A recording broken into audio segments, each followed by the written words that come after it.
আশ্বিন মাসে বাপের বাড়ি আসেন ভগবতী।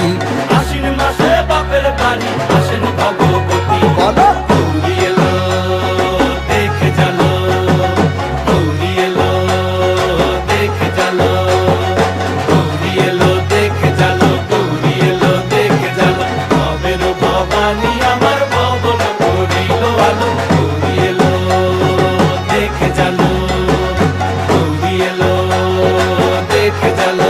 ও দেখি সিংহের উপর উইঠা চুরি, অসুরের টিকি ধরি, গলায় দিছে সাপ জড়াইয়া বুকে মারছে খুঁচা। কি দুঃখিতে